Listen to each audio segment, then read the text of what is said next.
Welcome to Barbaras Bulletin, the podcast where we bring you the latest news and updates from around the world. I'm your host, Barbara, and I'm glad you're joining me today.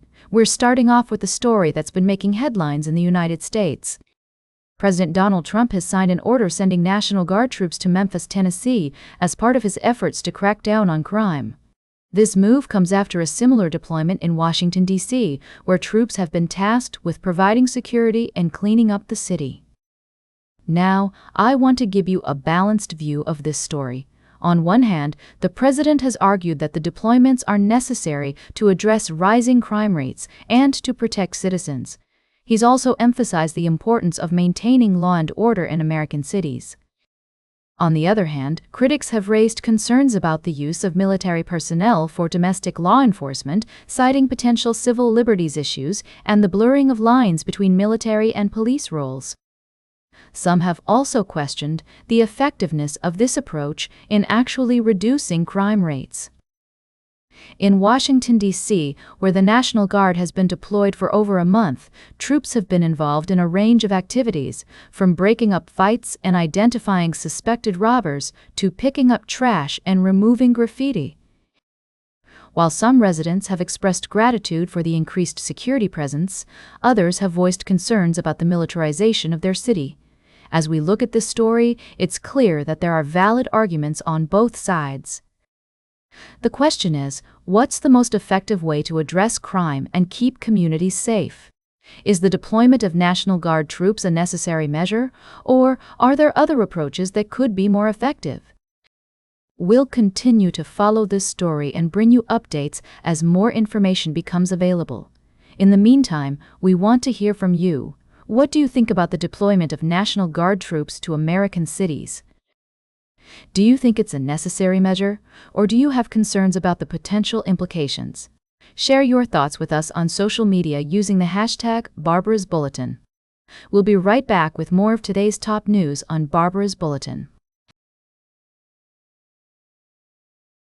Welcome back to Barbaras Bulletin. We're glad you're still with us as we dive into our middle segment, where we explore some of the most pressing and thought-provoking stories from around the world. Today, we're examining the complex and often tumultuous relationship between the United States and the Middle East. A recent article in Foreign Affairs has shed light on the disconnect between Washington's words and actions in the region, highlighting a pattern of moral vanity and feckless expressions of empathy that have led to widespread frustration among Arab leaders and citizens. The article suggests that the U.S. has created an alternate universe, where happy talk and optimistic rhetoric often overshadow the harsh realities on the ground.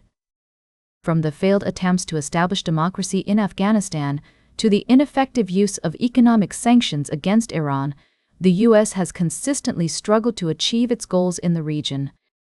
One of the most striking aspects of this story is the reaction of Arab leaders to the re-election of former President Donald Trump in 2024. Despite his controversial policies and statements, many Arabs express relief at the prospect of dealing with a leader who, in their view, was at least honest about his intentions. This sentiment reflects a deeper desire for authenticity and transparency in U.S. foreign policy, rather than empty rhetoric or moral posturing.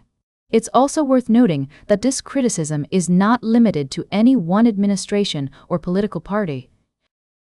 Rather, it represents a broader critique of the U.S. approach to the Middle East, which often prioritizes short-term gains over long-term strategic thinking. As we consider the implications of this story, it's essential to acknowledge the complexity and nuance of the issues at play. The U.S. faces numerous challenges in the Middle East, from terrorism and instability to competing interests and alliances. However, by acknowledging the disconnect between its words and actions, the U.S. can take a crucial step towards rebuilding trust and credibility with its partners in the region.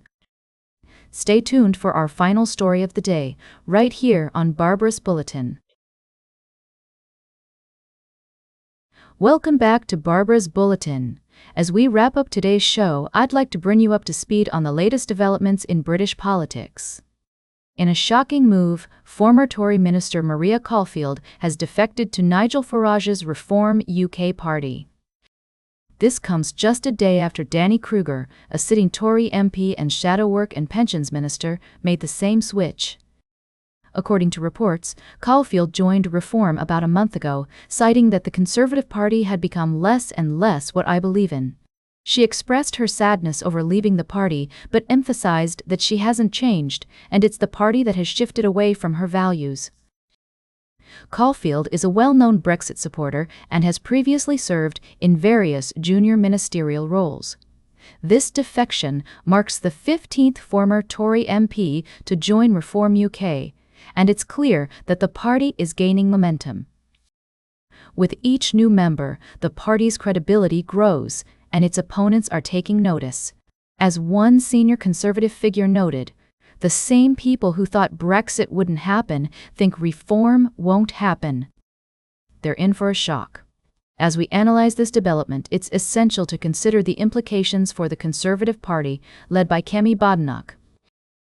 The party is facing a moment of peril, with some describing Kruger's defection as another unsurprising exit. However, others see it as a sign of a deeper issue within the party. On the other hand, Reform UK is facing its own set of challenges. As the party grows, it will need to build a robust campaigning infrastructure, develop local parties, and attract talented candidates to present itself as a viable alternative government.